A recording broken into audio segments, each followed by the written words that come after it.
नमस्कार। आज हम हाइब्रिडाइजेशन के क्रम में आगे के एग्जांपल्स देखेंगे।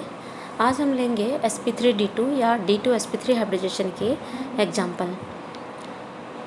जब एक s और तीनों p ऑर्बिटल यानी px, py और pz ऑर्बिटल और दो d orbital dx² - y² and dz², ये छहों ऑर्बिटल यदि संकरण में भाग लेते हैं तो 6 sp3d2 संकृत कक्षक हमें प्राप्त होंगे। ये 6 sp3d2 संकृत कक्षक ऑक्टाहेड्रली अरेंज होंगे और इसमें दो तरह के ऑर्बिटल होते हैं।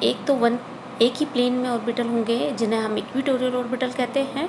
ये 4 ऑर्बिटल एक प्लेन में होंगे जैसा कि स्क्रीन पे हम देख पा रहे हैं, और 2 orbital out of the plane होंगे, इनके परपेंडिकुलर होंगे। इस प्लेन के एक ऊपर होगा और एक नीचे होगा। हम इसके एग्जांपल्स देखेंगे। सल्फ़र हेक्साफ्लोराइड इसका रेगुलर एग्जांपल है। यहाँ पे हम देख रहे हैं कि सल्फ़र जो है वो ऑक्सीजन फैमिली का सदस्य है और इसके आउटर शेल में 3s2 3p4 इलेक्ट्रॉन होते हैं। सल्फ़र हेक्साफ्लोराइड में हमने देखा कि सल्फ़र ने 6 सिग्मा बंध बना रखे हैं। इसका मतलब ये हुआ कि सल्फ़र के पास में 6 ऐसे हाइब्रिड ऑर्बिटल होने चाहिए जिसमें अनपेयर्ड इलेक्ट्रॉन हो। सल्फ़र के ग्राउंड स्टेट में हमें पता है कि 2 ही अनपेयर्ड इलेक्ट्रॉन होते हैं, इसलिए यहाँ पे और सल्फ़र के पास में प्रिंसिपल क्वांटम नंबर में मुख्य क्वांटम संख्या में ऑर्बिटल खाली हैं, 3d ऑर्बिटल खाली होते हैं।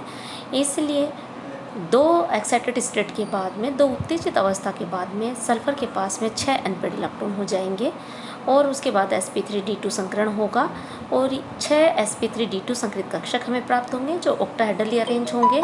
और ये 6 sp3d2 संकृत कक्षक फ्लोरीन के 2pz ऑर्बिटल जिसमें एकमित इलेक्ट्रॉन होता है के साथ अतिव्यापन करके सिग्मा बंध बनाएंगे। सल्फ़र हेक्साफ्लोराइड एक रेगुलर ज्योमेट्री का एग्जाम्पल है। इसमें किसी तरह का डिस्टोर्शन नहीं होता क्योंकि इसके पास में कोई लोन पेयर नहीं है और कोई पाई बॉन्डिंग नहीं है, इसलिए ये sp3d2 संकरण के द्वारा ऑक्टाहेड्रल ज्योमेट्री होनी चाहिए। इसकी ऑक्टाहेड्रल ज्योमेट्री होती है। नेक्स्ट एग्जांपल हम लेते हैं आयोडीन पेंटाफ्लोराइड का। आयोडीन पेंटाफ्लोराइड में हमें पता है कि आयोडीन के जो आउटर मोस्ट ऑर्बिटल्स का इलेक्ट्रॉनिक कॉन्फ़िगरेशन होता है वो 5s2 5p में 5 इलेक्ट्रॉन और 5d खाली होता है। हम जानते हैं कि आयोडीन जो है हेलोजन का सदस्य है, हेलोजन फैमिली का सदस्य है और इसके आउटर शेल में एक अनपेयर्ड इलेक्ट्रॉन होता है, जबकि यहाँ पे आयोडीन ने 5 फ्लोरीन के साथ में बॉन्ड बनाया हुआ है, तो इसलिए 5 अनपेयर्ड इलेक्ट्रॉन होने चाहिए। इसलिए आयोडीन भी 2 एक्साइटेड स्टेट में जाएगा और 2 एक्साइटेड स्टेट में जाने के बाद में फ्लोरीन के पास में 5 अनपेयर्ड इलेक्ट्रॉन होंगे और उसके बाद sp3d2 संकरण होगा। ये sp3d2 संकृत कक्षक ऑक्टाहेड्रली अरेंज होंगे और उसमें एक के पास में लोन पेयर होगा। अब बात आती है कि ये लोन पेयर कौन से ऑर्बिटल में जाएगा, क्योंकि यहाँ पे 2 तरह के ऑर्बिटल हैं, एक तो एक्सियल ऑर्बिटल और इक्वेटोरियल ऑर्बिटल। तो ऑर्बिटल जाने के लिए ज़रूरी है कि वहाँ पे रिपल्शन कम से कम हो और स्टेबिलिटी मैक्सिमम हो। तो हम देख रहे हैं कि एक्सियल ऑर्बिटल जो दोनों एक्सियल ऑर्बिटल होते हैं वो 180 डिग्री के बॉन्ड एंगल पर अरेंज होते हैं, यानी मैक्सिमम डिस्टेंस होती है उनके बीच में, इसलिए उनमें रिपल्शन कम होता है।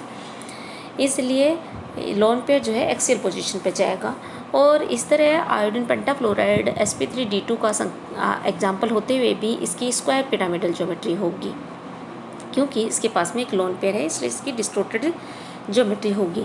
इसके बाद नेक्स्ट एग्जाम्पल लेते हैं हम जिनोन टेट्राफ्लोराइड का। जिनोन का भी आउटर मोस्ट ऑर्बिटल का इलेक्ट्रॉनिक कॉन्फ़िगरेशन 5s2 5p में 6 इलेक्ट्रॉन होते हैं, क्योंकि जिनोन है वो इनर्ट गैस का सदस्य है। इसमें एक भी ऑर्बिटल खाली नहीं होता है या अनपेयर्ड नहीं होता, सारे इलेक्ट्रॉन जो है पेयर्ड होते हैं।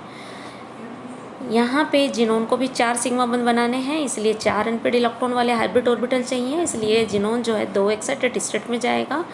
उस कंडीशन में जिनोन के पास में 4 अनपेयर्ड इलेक्ट्रॉन होंगे, sp3d2 संकरण होगा और उस 6 संकरित कक्षक प्राप्त होंगे जिसमें 2 के पास लोन पेयर होगा। ये लोन पेयर एक्सियल पोजीशन पे होगा क्योंकि एक्सियल पोजीशन पे मैक्सिमम बॉन्ड एंगल होता है और रिपल्शन कम होता है और स्टेबिलिटी बढ़ती है।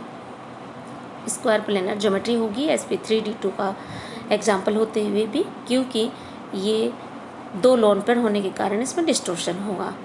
नेक्स्ट हाइब्रिडाइजेशन हम लेते हैं sp3d3। ये लास्ट एग्जाम्पल है, लास्ट टाइप का हाइब्रिडाइजेशन है।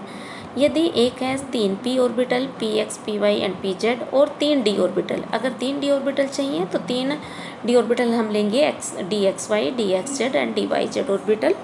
तो ये तीनों d ऑर्बिटल और तीनों p ऑर्बिटल और एक s ऑर्बिटल अगर हाइब्रिडाइजेशन में भाग ले तो 7 sp3d3 हाइब्रिड ऑर्बिटल हमें प्राप्त होंगे।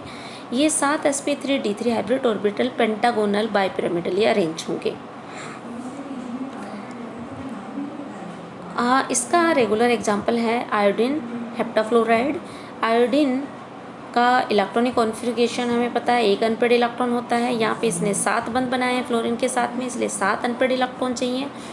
इसलिए आयोडीन 3 एक्साइटेड स्टेट में जाएगा। 3 एक्साइटेड स्टेट के बाद में आयोडीन के पास में 7 अनपेड इलेक्ट्रॉन होंगे।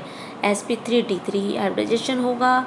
ये 7 sp3d3 हाइब्रिड ऑर्बिटल पेंटागोनली बाइपिरामिडली अरेंज होंगे और ये सातों sp3d3 हाइब्रिड ऑर्बिटल फ्लोरीन के 2pz ऑर्बिटल के साथ में ओवरलैपिंग करके सिग्मा बंध बनाएगा। ये भी sp3d3 हाइब्रिड ऑर्बिटल का रेगुलर एग्जाम्पल है क्योंकि इसमें किसी तरह का डिस्टोर्शन नहीं होगा, क्योंकि कोई लोन पेयर नहीं है और कोई पाई बॉन्डिंग नहीं है। नेक्स्ट एग्जाम्पल हम लेंगे जिनोन हेक्साफ्लोराइड का।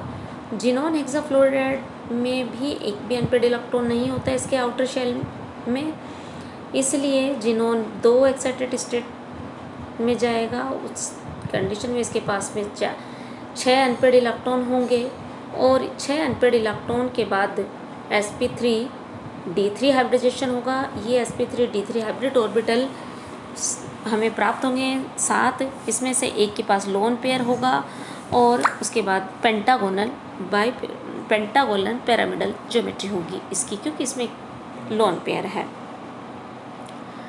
अगर किसी का मॉलिक्यूलर फॉर्मूला हमें पता है तो उस सेंट्रल एटम का संकरण और उसके आकृति का अनुमान हम कैसे लगाएं? इसके लिए हमें 2-3 बातों को ध्यान में रखना है। एक तो ये कि सिंगल बॉन्ड हमेशा सिग्मा बॉन्ड होता है, डबल बॉन्ड और ट्रिपल बॉन्ड में एक सिग्मा बॉन्ड होता है और शेष से पाई बॉन्ड होते हैं। किसी अणु की आकृति का निर्धारण उसके सिग्मा बंधों की संख्या के आधार पर होता है। जितने सिग्मा बंध सेंट्रल एटम ने बनाए होते हैं उतने ही हाइब्रिड ऑर्बिटल हमें चाहिए होते हैं। हाइब्रिड ऑर्बिटल्स के ओवरलैपिंग के द्वारा सिग्मा बंध का निर्माण होता है और असंकृत कक्षकों के अतिव्यापन से हमेशा पाई बंध का निर्माण होता है। अणु की आकृति केंद्रीय परमाणु से निर्धारित होती है, अतः केवल केंद्रीय परमाणु के लिए संकरण की अवधारणा लागू होती है। केंद्रीय परमाणु का संकरण निर्धारित करने के समय एकांकी इलेक्ट्रॉन युग्म को सिग्मा बंध के तुल्य मानते हैं। यदि किसी अणु के केंद्रीय परमाणु के सिग्मा बंधों व इलेक्ट्रॉन युग्म की संख्या 2, 3 या 4 है तो उसका संकरण sp, sp2 या sp3 होगा।